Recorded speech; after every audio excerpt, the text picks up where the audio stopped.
I would like to ask you about also the story that you shared with us during the first hour of the course. You told us the story of the road to the proper diagnosis about a player, a football player, that came to you with ultrasound imaging, with MRI imaging, and X-ray imaging. Yes. And he was also tested and diagnosed by two other orthopedic specialists.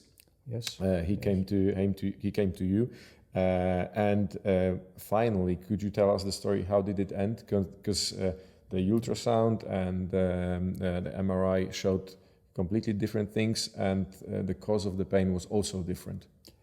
Yeah, sometimes you do have a complicated situation where you have, let's say, multiple damages on different tissues, and each of those tissues which are seen as a damaged tissue on the imaging can be the source of pain. And in such cases, even if you do a clinical exam, sometimes you're not sure what is the main source of pain. And in such cases, what is important, it's important to have also specific manual skills in your hands as a clinician to facilitate the process of diagnosis.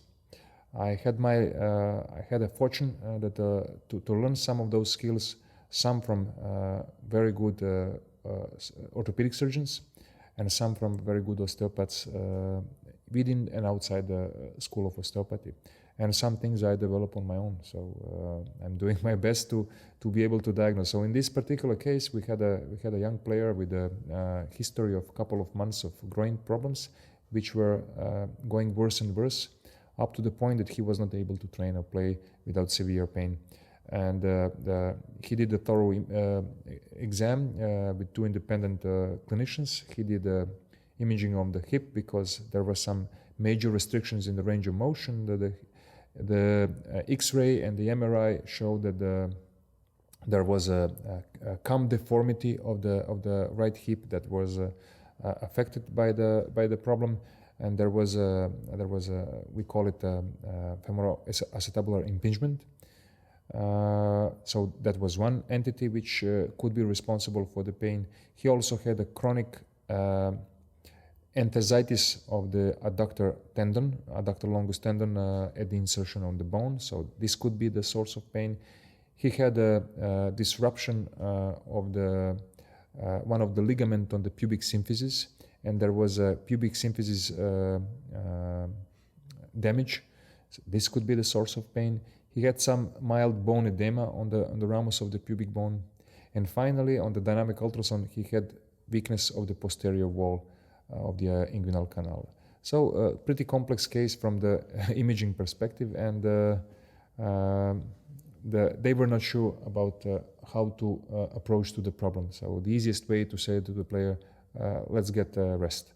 Let's do nothing and see how it goes after the certain period of rest. So, but he wasn't happy with that decision.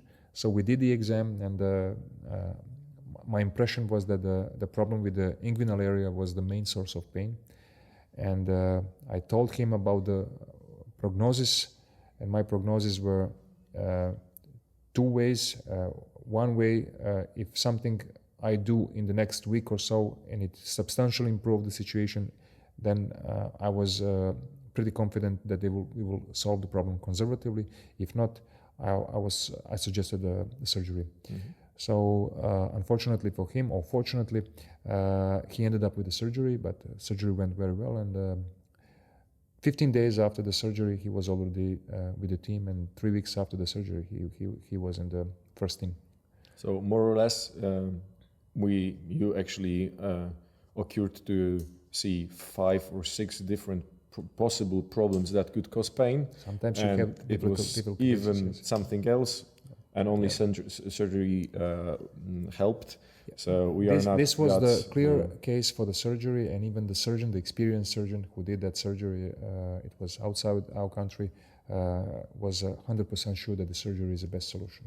So I've got also 2 questions now that I would like to refer to your experience. The first one is, from your perspective, what are the 3 main causes of the groin injuries? And now I'm trying to be more specific. I'm asking about the acute muscle strains that occur mostly in football and during the games or training sessions. Okay, so in the last 5 years there was a substantial increase in the publications related to the groin problems, and it's these information that were published are very, very useful for us who work with such cases. And one line of research was related to the mechanism of injury of the groin area, so acute muscle injuries. And we know from that there are 3 main mechanisms. One is kicking. The other one is forced stretching, when you try to do the forced long stride. And the third one is a changing direction. Mm-hmm.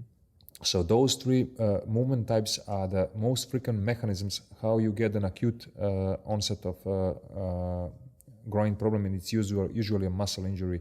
And one of the 3 muscles are usually affected is either adductor longus, so the adductor group, or rectus femoris or iliopsoas.